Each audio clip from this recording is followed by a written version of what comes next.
This episode of the Henry's Uncle podcast is brought to you by donations from our generous supporters. If you love the Henry's Uncle podcast and want to support us and our nonprofit, please go to henrysuncle.org and click the donate button and/or give us a 5-star rating on your podcast platform. Thank you for your continued support.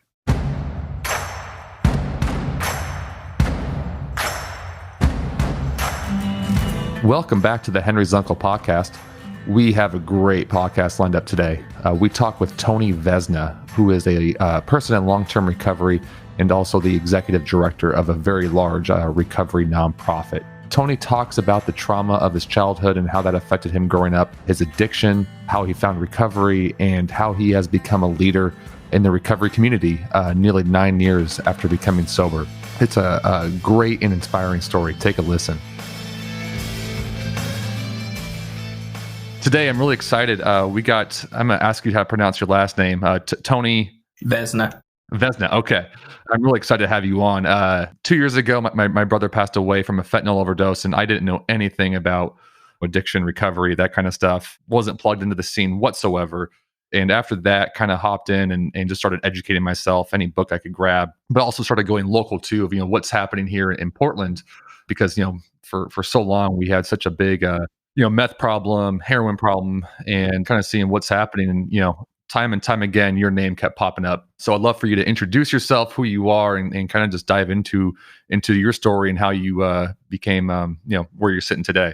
I appreciate you, having me on, and, my condolences with your family and stuff. I've lost a lot of people to addiction. We're seeing a pretty historic spike right now in fentanyl-related overdoses, but also in psychostimulants like meth and cocaine and stuff. So a lot of people are dying now more than ever before. And the uptick actually was happening pre-pandemic. And then we know that the pandemic has exacerbated, mental health and substance use disorders while impairing, treatment systems and destroying the recovery infrastructure, which we can talk about later.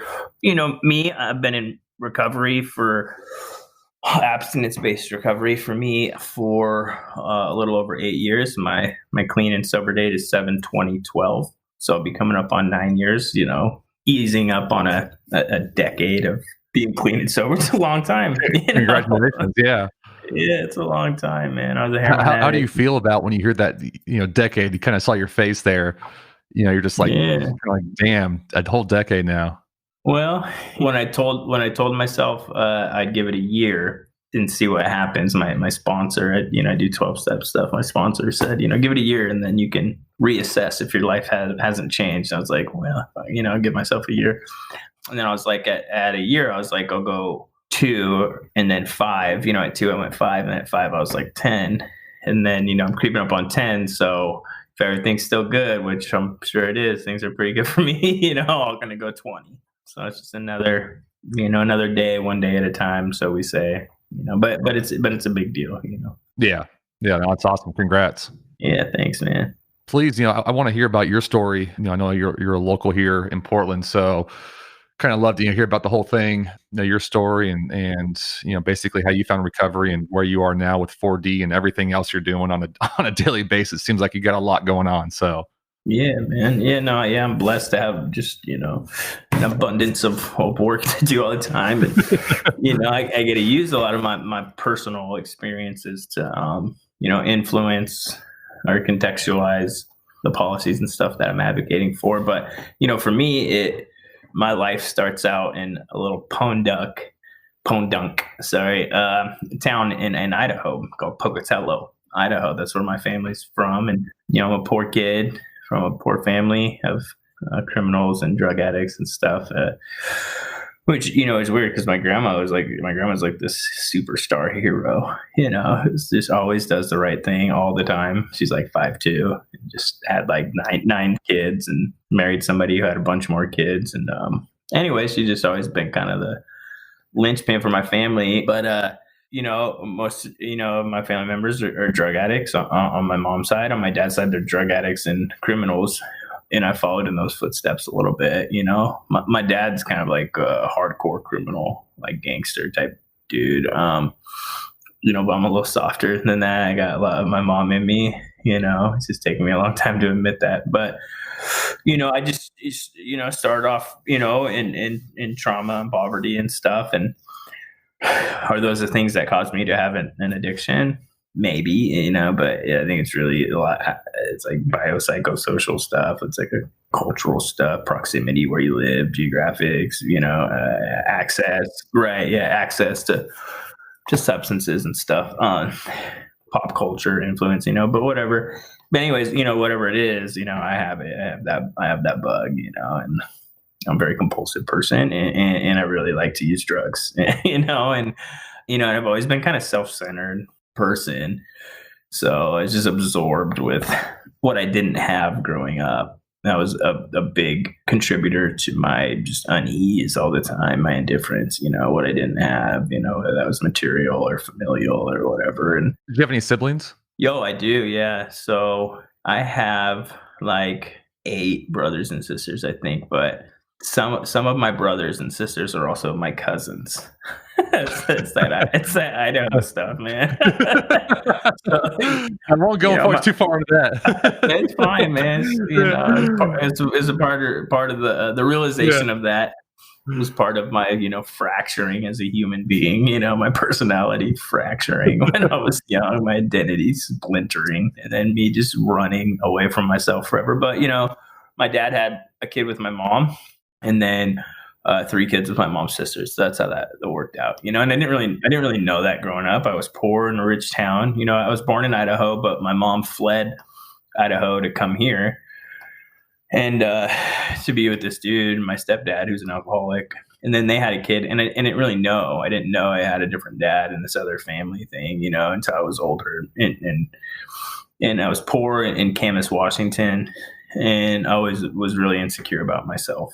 I thought that, my socioeconomic status was just inextricably connected to my value as a human being. You know what I mean? And anyways, so, whatever I started using, and as soon as I started using, I just continued using despite any consequence, and so a lot of people just talk about how they have this big hole in them and that use filled it. And that was true in my circumstance, the use and lifestyle, like going against the rules, being against the system, hating everybody, wanting to get high to escape, not doing what was in my own best interest all the time. Like those things helped fill my identity. When did you start using?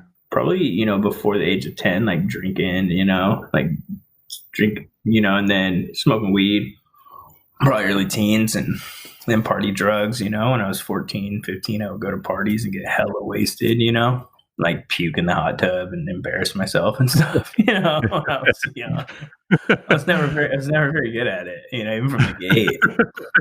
I just wasn't. I wasn't that dude, who had the big bag at the party that everybody wanted to be around. Like, that wasn't me. I was kind of the dude who was like sneaking into the party because I wasn't really invited to come, because I would act like a fool, when I got there, and steal stuff and try to sleep with people's girlfriends and all this great stuff, whatever I could do to feel better about myself. Yeah. I don't know.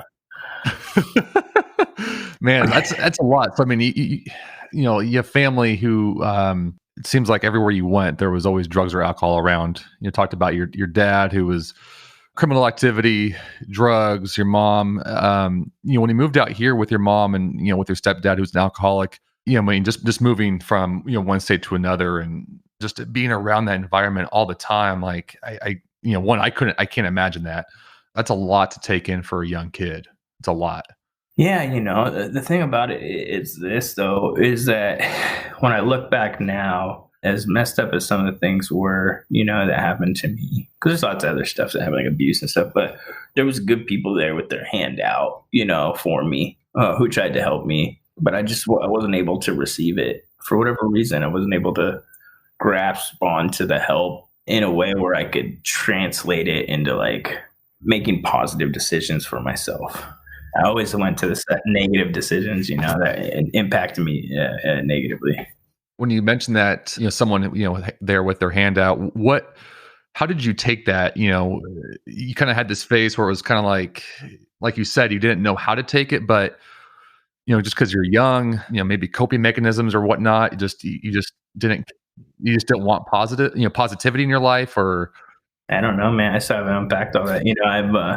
I'm 8 years in. I've been doing work on myself for a long time, and I'm just now kind of starting to go to therapy. Actually, I have a therapy appointment on the 7th, so I can maybe unpack some of that stuff because I still have some of those coping mechanisms and behaviors. It's mostly around like intimate relationships and stuff, but changed a lot of other things about myself. But anyways, I don't know why. I don't know. I don't understand why. Was I just embarrassed of my circumstances and I didn't want to let anybody in? Was I just jaded to the point where I just didn't care? Or did I just like to get high? it just be simple as that, right? Great. Yeah. Yeah, man. If I could just get high, that's what I was gonna do, man. Yeah. Mostly like you said, you're in Camas, Washington. Your teen years. Where are you getting your drugs from? Just mostly going to parties, or friends, or No, stealing little cigarettes and beer from parents and stuff, and then stealing beer from the store, shoulder tapping from the store, and then just buying weed off people and drugs off people at school. I mean, that's school. That's where you get your drugs at. what were the common besides pot? What were the common drugs going around? Well, like early teens, like we're starting to see a lot of MDMA and stuff. And of course, I grew up in Camas, Washington. We were doing mushrooms and stuff because we could go pick them. But Adderall pills were starting to come in. Prescription pills were starting to come in. The Adderalls, the Valium, stuff like that. And then Oxycontins. Oxycontins came in pretty hard back in the early 2000s, and we're seeing the consequence of that now. And people are being held accountable. Purdue Pharma just settled with the government for like $6 billion or something. But so oxys came in, and I never, like, before that I didn't really use it with my mom, and before oxy started flooding in, and I would run away from home a lot because I didn't get along with my stepdad. And then my mom finally left my stepdad, and then my mom got prescribed a ton of Oxycontins. And for me, for fibromyalgia and some other stuff, like an abundance, like a copious amount, like an insane amount. It was like 1,280s a month. And that's one more time. 1,280 milligram oxys a month, dude. They're the green Yeah, they're the green monsters. There was this pill farm in Vancouver that was just, this doctor was just pumping out. There's a couple doctors you could go hit, and they were just pumping out pills. It was insane. 1,280s. Yeah, and that was just one patient, and this doctor was prescribing to lots of patients. And so the if you think about the economics of it, you get this marketplace flooded with this product, right? Tons of people are using it, experimenting with it, then becoming addicted. Like I started using it, selling it. I was making tons of money. I was pumped. I was like doing landscaping and stuff. And then I ran out. I remember running out, and I got sick, and I didn't really understand what was going on, at first. And then I was like, I got to quit these things. They're really bad. And then I wanted to impress a girl. So I kept using because I didn't want to be sick at this party. I remember that. And anyway, so, the market got flooded. You have all this product. And then the pill farm got shut down. The feds raided it. And then so the product disappeared. And that's when heroin came in to me and my group and our networks and stuff. And then in the beginning, it wasn't like shooting heroin. It was snorting it. So it's water soluble, so you could put it in a nasal spray bottle, like an Afrin bottle with water, and you could just spray it in your nose and go about your business, and you didn't get sick, And that's how a lot of me and my friends started using heroin. I'm just like, I'm still stuck on the 1,280s. Like, that's just, I know. That is insane. I mean, I thought, I've seen a couple, doctors who, prescribing like 150, I can't remember what it was, a month, Vicodin or Oxycontin. And I thought that was a lot, which is just an obscene amount already, but 1,200, my God, that's just hard to even comprehend. So, I mean, like, what would your mom, that's just, what would your mom be doing with those? She would use them, but she would like trade them and some other family members, and then I'd sell them for her and we'd split the money. and she slowly got into like more hard drugs, like meth and stuff, and ultimately my mom died in a car wreck. She burnt up in a car wreck in Amboy, Washington. It was drug related. She passed out in the wheel at the wheel and stuff, is what happened, I'm sure. But yeah, it's a lot of, dude, it was a lot of pills, dude. I was balling. Yeah. I was, Yeah, man. how much, well, at that time, how much were 80s going for? Like $50. $50, and you got 1,200 Yeah. coming in a month, pretty steady supply. Yeah, I mean, as a young kid, that's a lot of money. Right. Yeah. Jesus, So, god damn. So, yeah, as you mentioned, you're kinda, the pill farm got shut down. Of course, the next drug comes in, which is heroin, cheap. You're said started spraying it in your nose with the Afrin bottles and stuff like that. So what, you're kinda sounds like maybe late teens at this point? yeah, it's like 18. Yeah. It was right after high school. So during that time, what was going on? Like, was it just mostly at that point in your life, just getting high was your next thing? Yeah, man, just just getting high and partying and having fun, and stuff. Swimming, fishing, all that stuff, whatever. Did you think of anything about the addiction at the time? Was it, or you just did not know anything about it? You just, hey, this is nice. I'm feeling good all the time, whatever. And Non-issue, right? yeah, yeah, Jesus. So keep taking me through. I mean, like you said, you're partying, fishing, whatever. Yeah, no, and then once the supply got cut down, I started having consequences. Like I was sick, I couldn't keep a job. Had to start like stealing to keep my heroin addiction going. I didn't have the resources I once had. So, I started doing like more petty crimes and stuff. And then I started doing these geographical moves to Idaho, like try to go to Idaho and kind of get my stuff together. But I thought that if I just had a change of environment, that I'd be able to do something different. I didn't really recognize that, all of my issues were, as a direct result of my using and my need to get more drugs. So in Idaho, there wasn't then a big prevalence of opiates and opioids there. So I go there, and I do little pills when I could find them and smoke weed, and I started getting into meth and stuff. And so I still get my mom to kind of send me a couple or whatever. And then my mom died, and that changed things for me. That changed things for me, and I got driven deeper into my addiction, and I started, intravenous drug use, and then that was kind of the last kind of, to going towards my bottom. But through the geographical changes, I go to Idaho, I leave, come back to Portland area, back and forth a few times. But I end up getting, me and this girl got pregnant. Somebody I dated in high school, and I moved to Hawaii. I did all sorts of stuff trying to figure it out. But before we got pregnant. But anyway, so that my first kid, her name's Bella. She's 11. She's special needs. She's actually at a school called Grafton. It's in Virginia because there's no services on the West Coast for kids like her. She's autistic. Anyways, that was my big motivation to get into recovery. So yeah, like really motivation to really try, like go to treatment and stuff. So I went to treatment and detox a few times and just couldn't make the transition into long-term recovery. Always kind of end up back on the streets, and then I spent about 2 or 3 years like on the streets, like living outside and out of jail, had burned all my bridges type thing, just stealing from stores and panhandling to get high. I flew a sign a couple times. I didn't like flying a sign because it was really embarrassing. I'd just rather go like steal from a store, just go in a store, steal some stuff and leave and then go trade it. There's these massive underground like grocery stores and markets, dude. Like, Really? Yeah. So you go steal product and then you take them to like these apartments and stuff and you sell them for half price, like Tide, all sorts of stuff. So, food. And then they have these little grocery stores that they run and make money. They sell it like 75%. What? Yeah, Really? it's massive. Yeah, it's massive. It's like, it's pretty big. I've never heard of this. Yeah, That's insane. Tide. Yeah, right?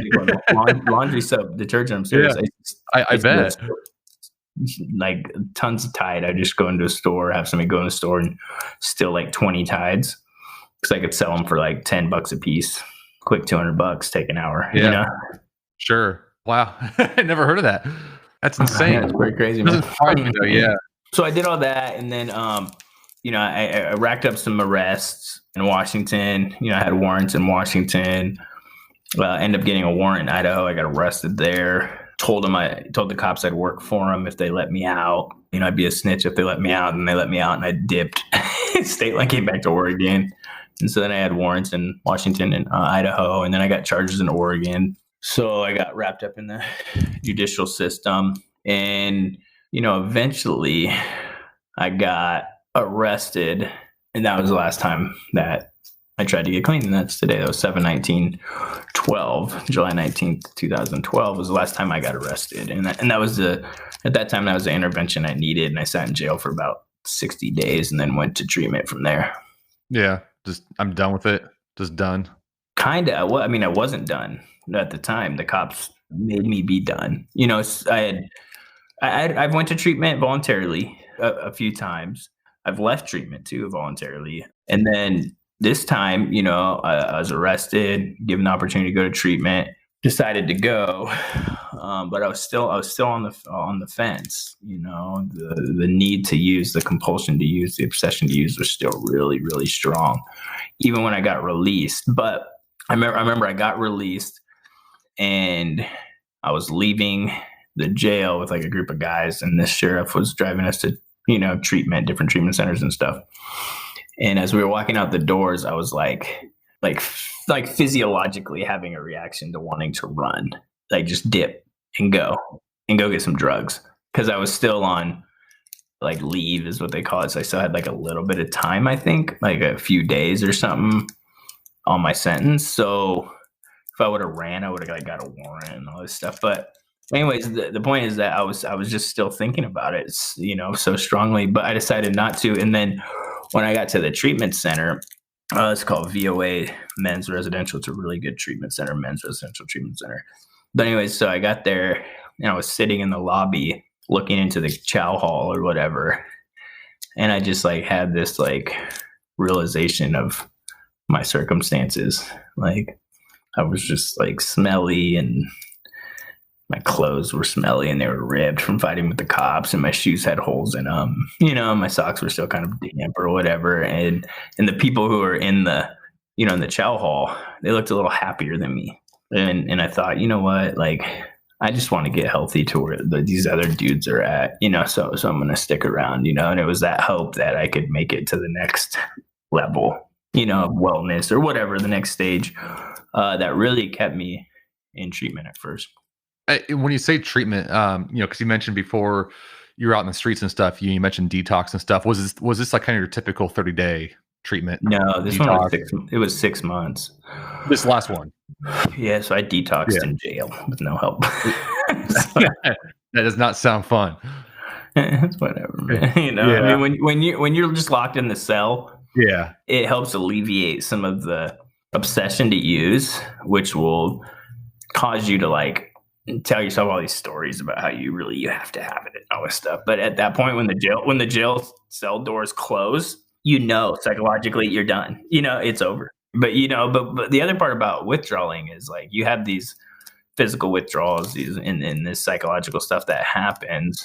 But you have to live with all this shame and guilt and unresolved stuff that you have, right? And so that's a heavy burden on your spirit, and if you don't start to kind of address that, really, I think, there's a big emphasis on trauma-informed care, and treatment centers want to dive into people's trauma and stuff right away. I don't know if that's actually a good idea for a lot of people, because I don't think they're ready to open up that stuff. But I do know that when you start making positive changes in your life, and you start doing the right thing, and start being of service and helping out, and then you get the rewards and benefits of that, you start feeling better about yourself.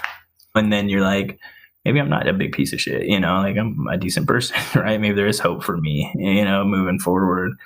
And now, like years later, I'm ready to like really work on some of my trauma and stuff that I went through when I was young, to help just not so much, I would say, like stay clean, but be a healthy human, the best version of myself. Yeah, it's all about mental health. I mean, that's awesome.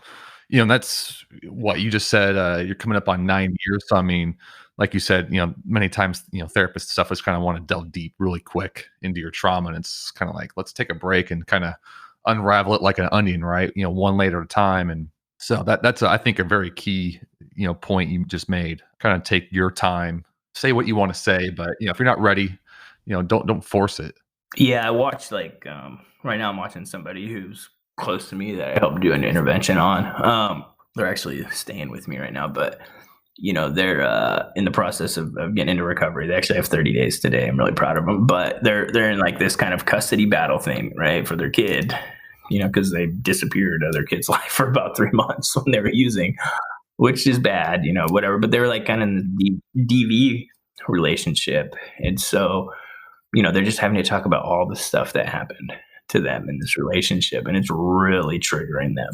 You know, I can just see it in them, and so, anyways, it's just to me. I see that I'm like, okay, well, and they're going right into all this therapy and stuff, and it's causing them a lot of emotional stimulation, and it's like, okay, well, let's just focus on how you're not going to use meth anymore.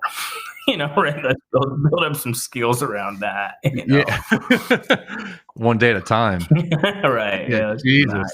That's a lot just for even just a person, not using drugs.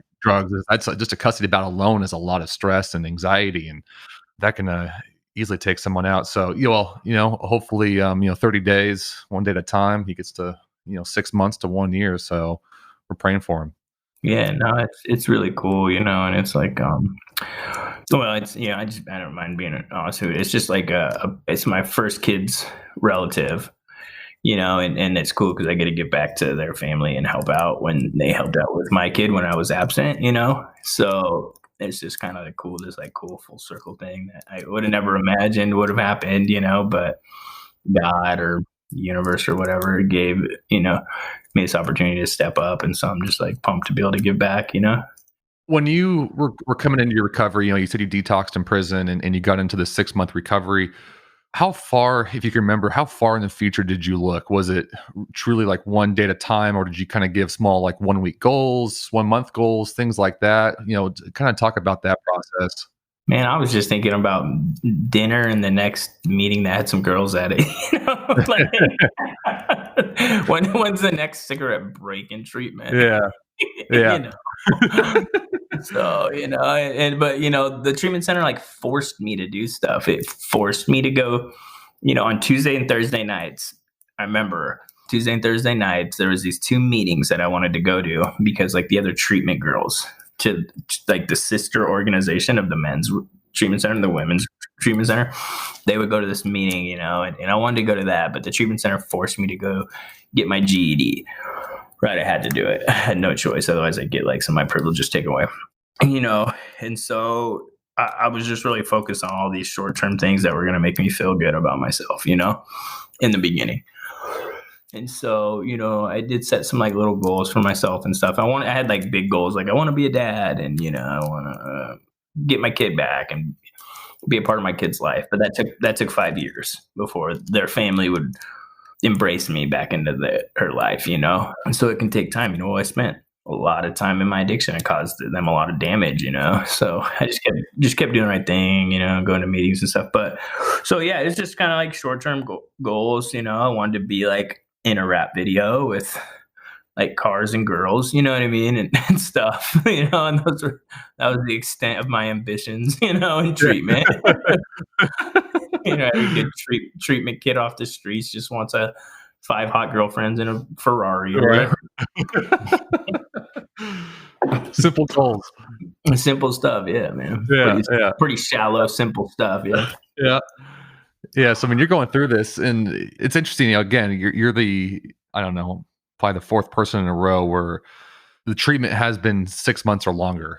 Because a lot of people I've talked to before this on podcasts, it's 30 days, 40 days, and it's like, one, I can't even imagine being on some sort of, being that far into addiction and then just getting 30 days to say, I'm sober, I'm better, I can move on, right? Like, and that's what we've been ingrained to think, and even someone who I haven't been addicted to something, but that's how you look at things. You look at the policy and what the insurance does. You think, oh wow, 30 days, that's okay. It must be backed by science, right? But that's just so freaking asinine after talking to so many people.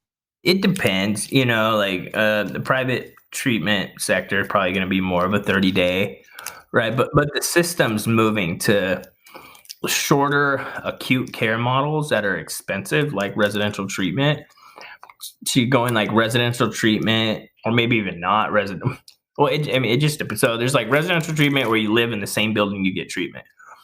Then there's these PHP models, partial hospitalization models, and basically they're the same thing. The only real difference is that somebody lives in like a recovery house, and then they do intensive outpatient. So then they get drove to a different location to do their treatment, but it's kind of the same thing, and then people will go into outpatient, and then they'll still be going to treatment, for a little while. And a lot of places do, like outpatient for like a year. But you're right. There's like a move to shorten up the time that somebody's in residential treatment. And I believe it's because residential treatment is being used as homeless shelters, basically. Like with nothing else, you just send them to res, send them to res, send them to res. But, I don't think the solution is shortening the time a person can stay in residential treatment. I think the solution is building, recovery infrastructure that people can go into, to get into long-term recovery. Because, the science is that if you can get a person who's an addict, alcoholic, to the 5-year mark, their likelihood of using again drops down to the same likelihood the general population has of developing a substance use disorder, which is about 12 to 15%. And so, I mean, if you just kind of look at the ROI right there, right? I mean, you're just talking, and let's just talk about you, and you're going in and out of prison, warrants. You think of the whole judicial system, how much that just cost one person, right? And I don't know, you can probably cap it out of maybe a couple $100,000, and you times that by how many people in America have a substance issue. What, 10, 15 million people, if not more? 20 million, yeah. 20 million. Yeah. I mean, you start multiplying that, and then I don't know why I don't know why these politicians can't just break it down into a simple ROI like that and go, Jesus, if we can just build a infrastructure across America where people can access and utilize it, and then get them to that 5-year mark.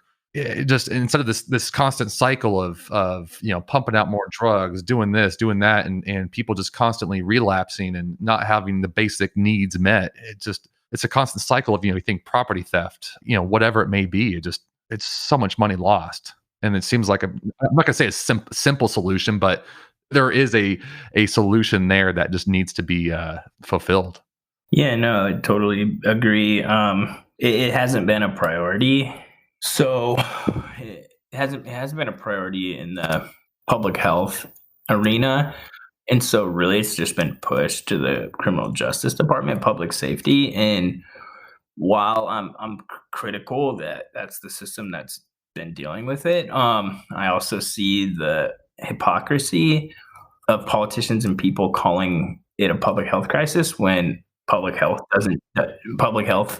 personnel often have less training in addiction and recovery support than a lot of public safety folks. And the reality is that in Oregon, you can't really walk into a hospital and get detox anywhere. And if it was a public health issue, then that's what would happen. And the reality is a lot of times people who are in the highest acuity of their symptoms, if we talk about it from like a medical perspective, like people are using a ton of drugs, and they're in the hospital for whatever reason. A lot of times they don't get the help they need. And even a lot of times hospital staff call the police to come take people out of the emergency room. And I've seen it happen, and I've been, a recipient of that kind of treatment. And so we need to shift to have more interventions, because that's what we're talking about. We need to give people interventions. That's what happened to me, right? We need to intervene on people. And a lot of times people's behaviors are being hijacked, right, by their brain.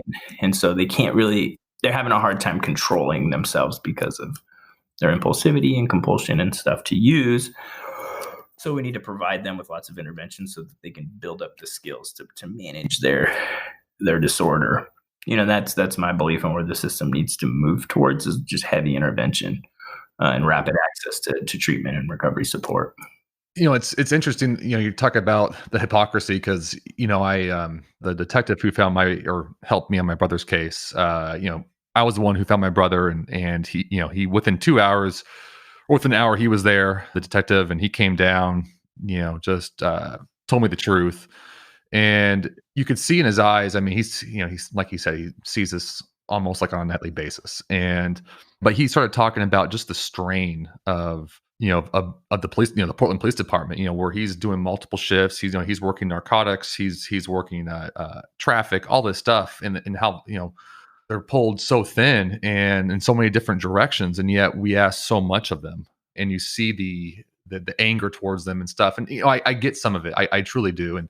But I think these people are under such, because everything that can't be solved or assisted by, which that should be assisted by medical health, kind of gets pushed onto them. It's just kind of like, it's very convenient. Oh, hey, they're already walking downtown. They're patrolling downtown. Let's just give them this, right. But then also on the other end, they're not given any training whatsoever.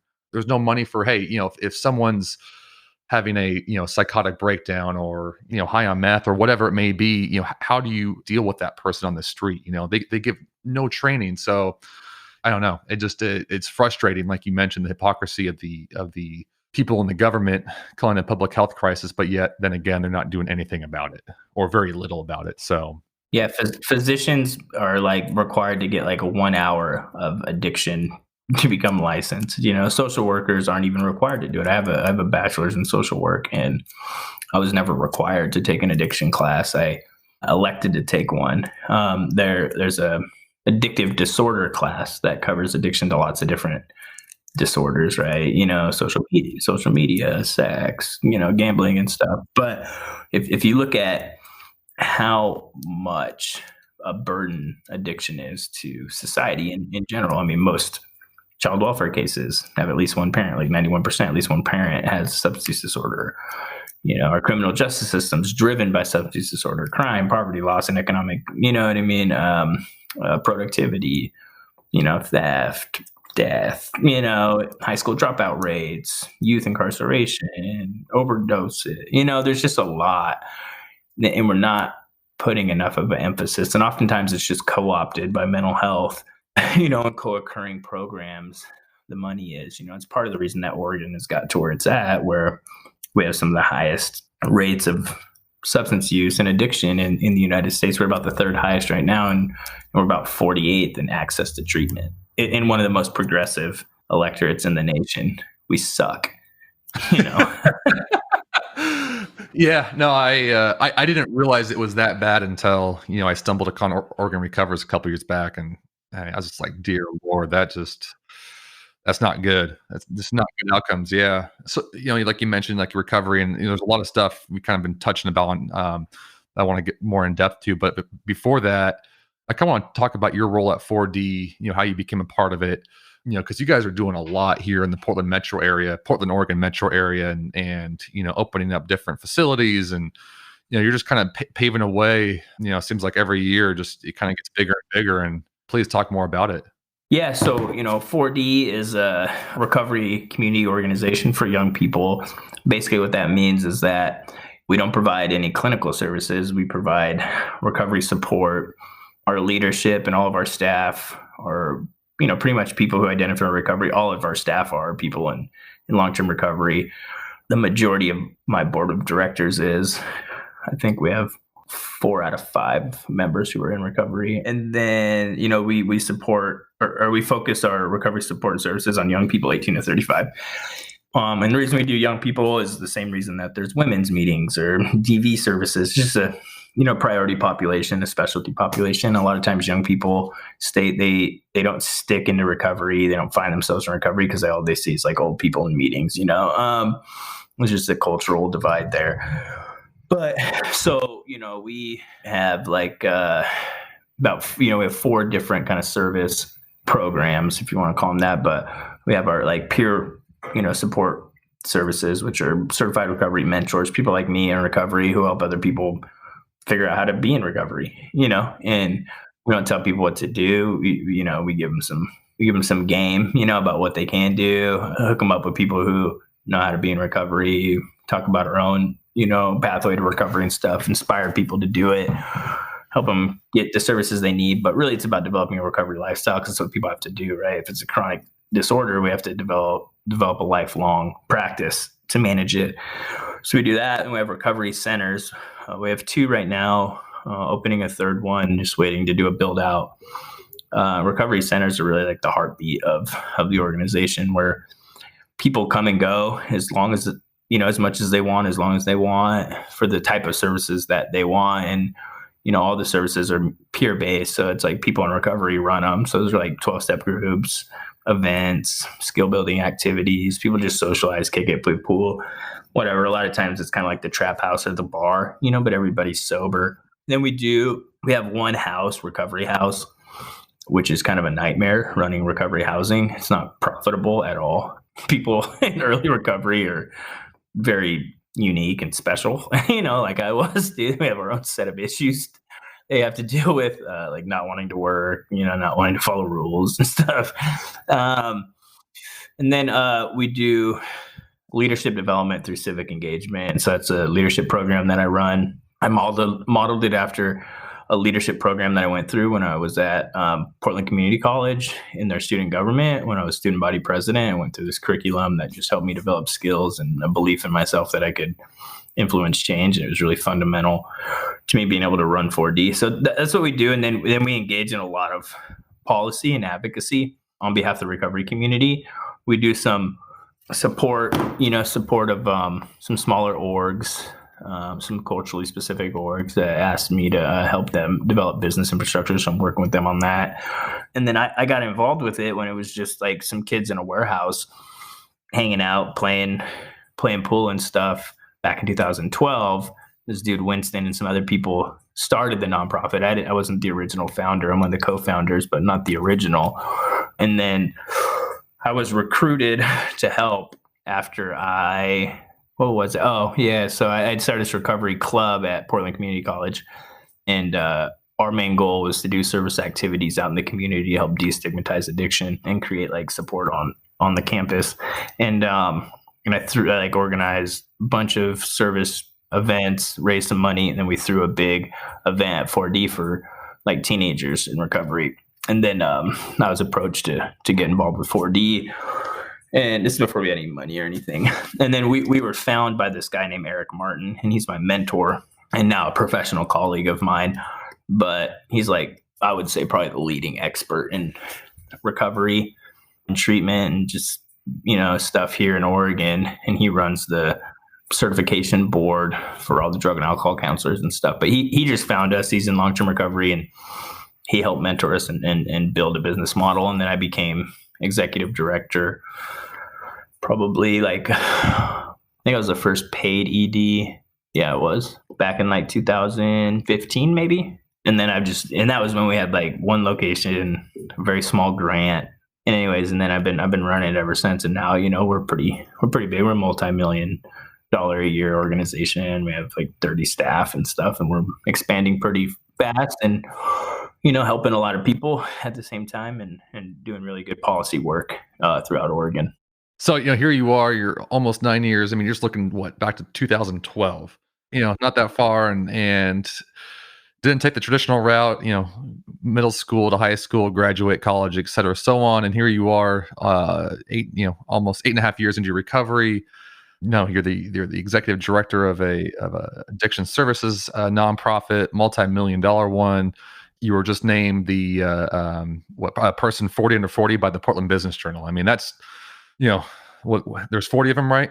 20 of them, or 40 of them, every year. Yeah, that's incredible. 8.5 years and the amount of work that you've put into it in your recovery. I mean, it just goes to show, what can happen. I mean, it's very inspiring, looking from the outside in and what you've done in really such a short time, since your sobriety date. It's absolutely incredible. I mean, it truly is. And I know on social media, you've been seems like you've been dabbling in wanting to possibly get into politics and all that fun jazz, but it's truly inspiring to see. So, well, I think it's just a testament to my predecessors and my community and the people who've been willing to help me. And, I've worked hard and stuff. And I have like a unique skill set, whatever, but it's really about the community. It's a community effort. I'm giving a lot of the praise for what happens at 4D and stuff, but there's a group of people helping, behind the scenes and stuff. So, big shout out to everybody. What you said, 30 staff, right? Yeah, something like that. We're like up to that, about that now. Yeah. That's amazing. And so if people were to, here locally were to find you, where would they go? Oh, just 4drecovery.org or at 4D on Facebook and Instagram. We don't really do Twitter. Cool. So I kind of wanted a big issue, not a big issue, but a big piece of legislation that just passed here in Oregon. First state in the nation to decriminalize, street drugs, measure 110. And it was a pretty big, if I guess if maybe if you weren't paying attention to it, could have slipped under the radar the way the wording happened. It looked like a pretty amazing bill, measure 110. And a lot of it, I didn't realize that was going into it was, there was a lot of money being poured into it in the back end from the Drug Policy Alliance out of New York. And I kind of want to talk to you about this because, you were a big, no against it. And you worked, you and Mike Marshall and some other people worked directly with the Drug Policy Alliance and trying to get the wording and stuff. I want to talk about this measure because it goes a lot into law here in 2021 and the way you saw it, the issues with it, and now it being law, how will it help the state of Oregon kind of, hopefully go from 48 into access to treatment to hopefully, start creeping up to the 30s and the 20s, et cetera, so on. I was against it because of policy process and how the concepts are going to be applied in the order that they were going to be applied. I was not against it because of the merits of it. And what I mean by that is, like, of course, I think addicts should be dealt with in treatment and recovery support.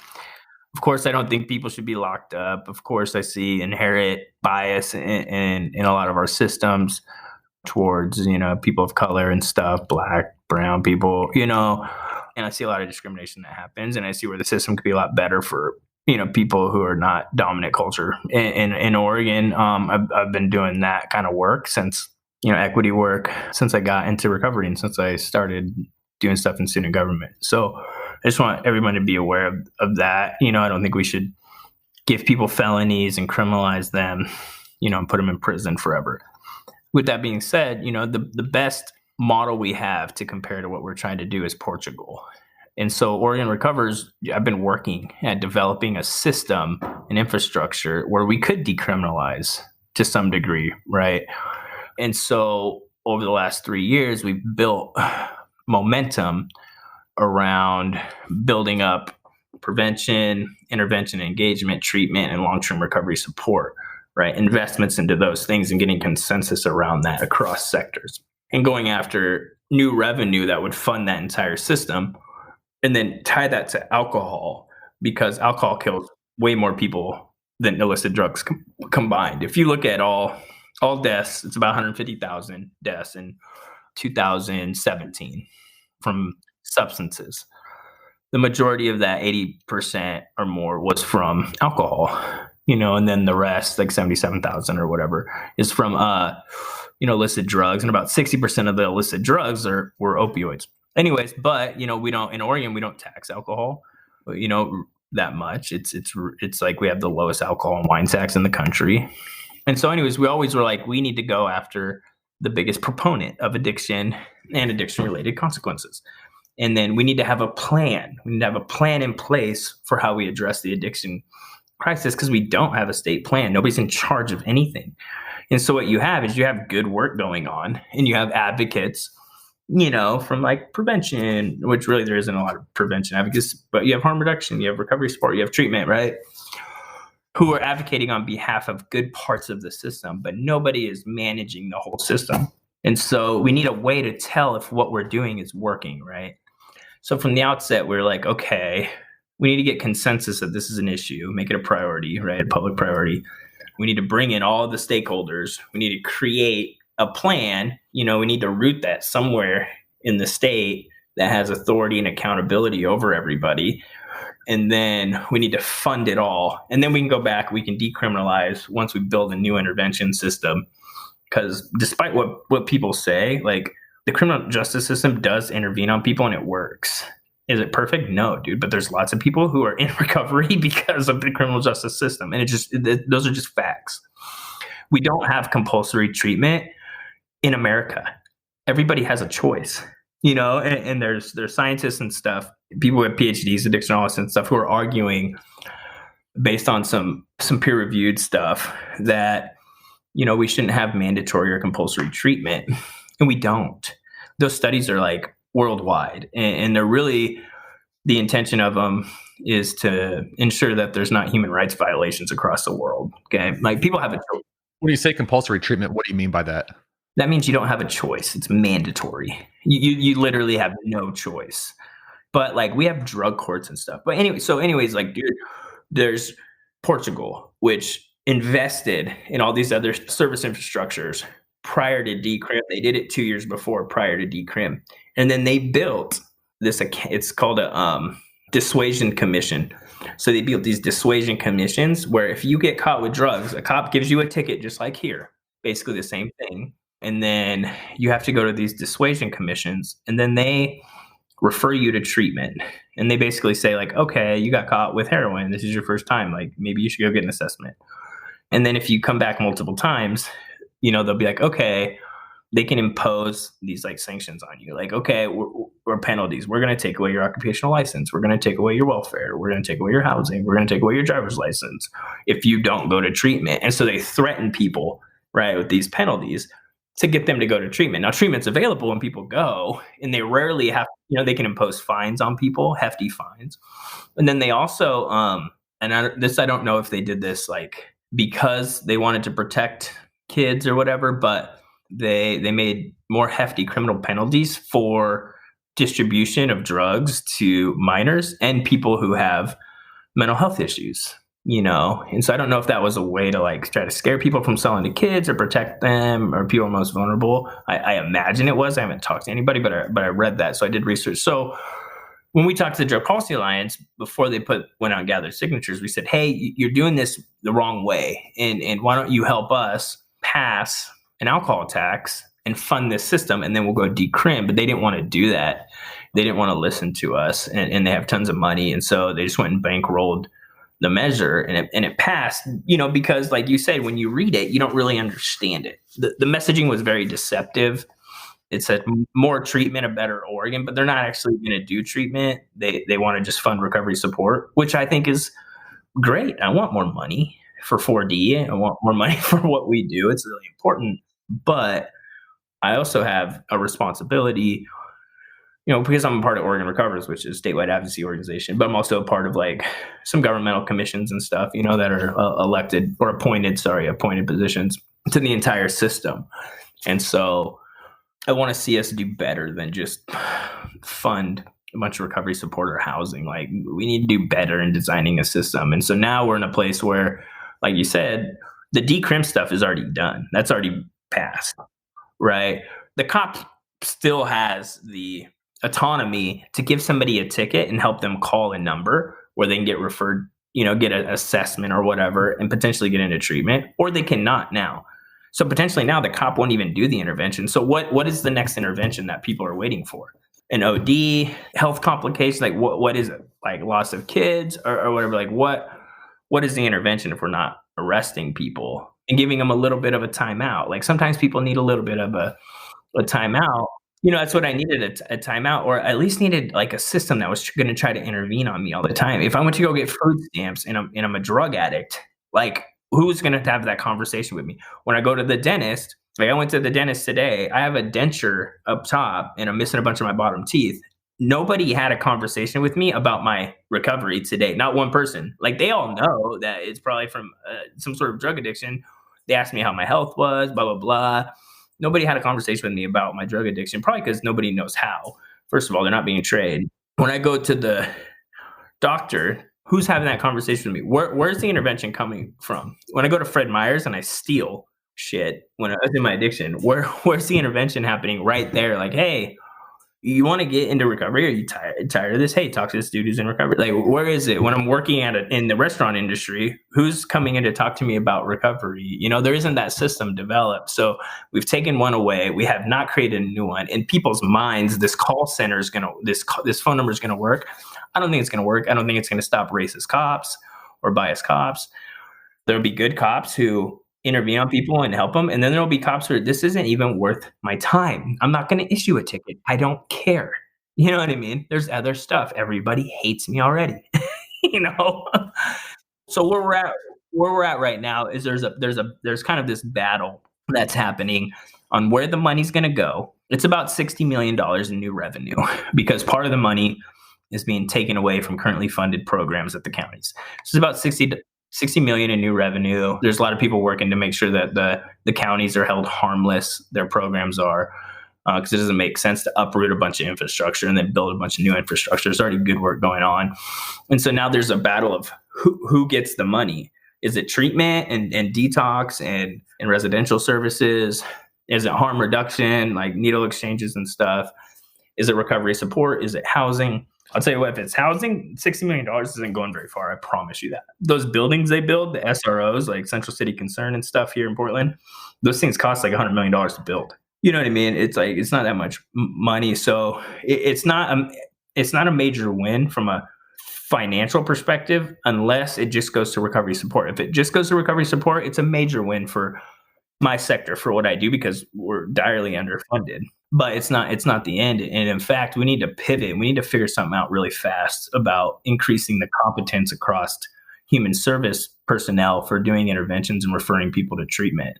Like, that's what needs to happen. There's this program being developed in Washington County that I'm a part of. It's called the CAT program, the Center for Addiction and Treatment and Triage. And basically what it's like is an emergency room for addiction. Those are the things that we should have built in the 16 different CCOs. And I tried to tell the Drug Policy Alliance this, but they didn't listen because they didn't care about that. They just wanted to pass the bill so they could prove that it works, so they could go do it in more states, which I get it. They want to, I get their mission and stuff, but yeah, because when I started getting into this, it seemed like the Drug Policy Alliance, their main mission is to decriminalize drugs. That seems like their main mission.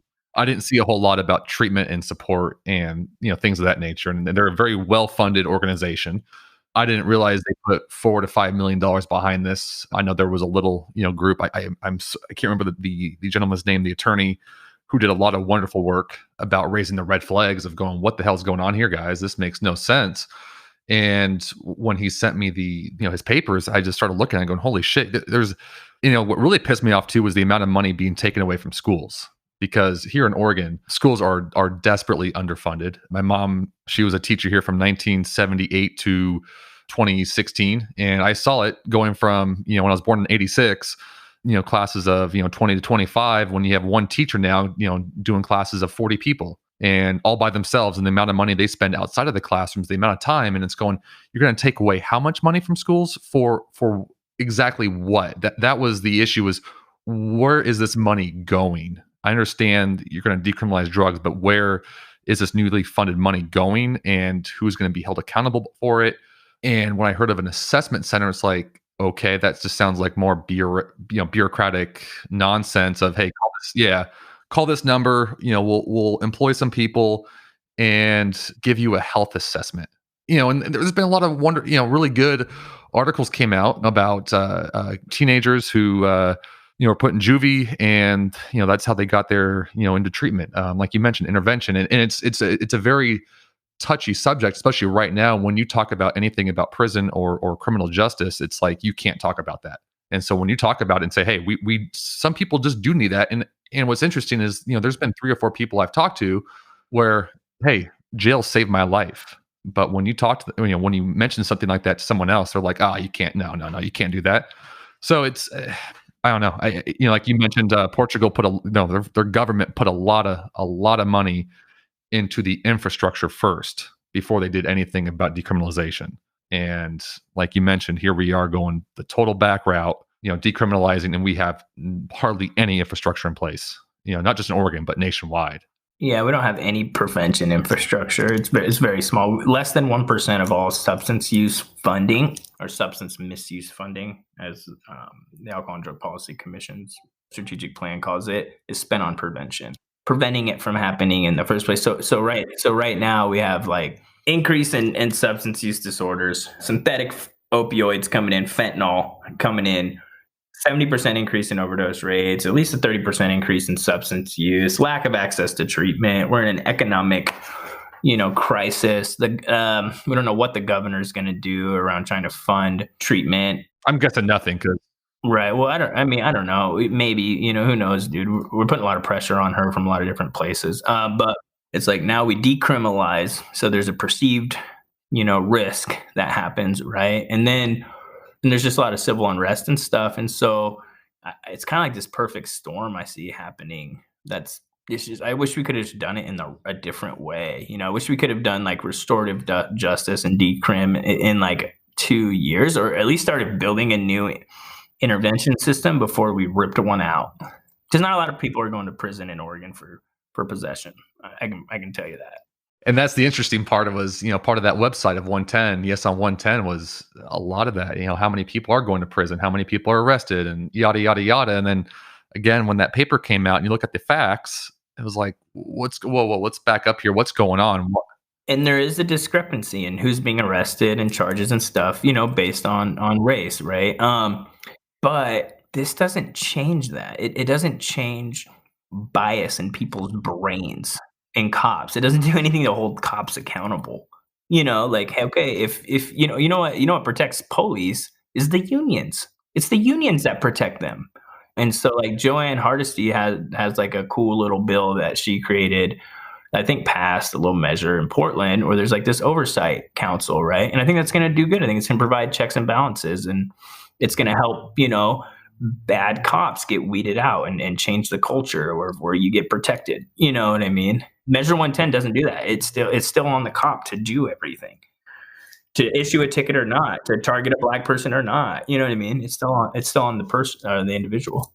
I mean, that's just not their job, and that's not what cops are intended to do. It just again, just too much emphasis is right there. So, man, yeah, I really wanted to talk to you about that because you're in the thick of things. So, and I know Oregon Recovers has done a lot of wonderful work and continues to do a lot of wonderful work. So, I hope going into 2021, because the governor keeps flip flopping, saying yes, we'll do this, and then no. I'm hoping with this new law, maybe like you said, there is that perceived risk, so we got to do something. And I don't know, it just and again, that tax on beer and wine was, I remember Mike talking about it and doing a graph. It was very small. I mean, very small. It's not going to raise your beer and wine by a whole lot. No, if we raise like 10 cents, for the cost of each drink, it's going to bring like, enough money in the system, probably like 400 million every 2 years, so like 200 million a year throughout the entire system. And that's great. Like money in the system's cool, right? But it needs to be regulated, and there needs to be somebody in charge to make sure like, hey, these big organizations who've always got the money, who do this one thing, they don't just get all the money again. You know what I mean?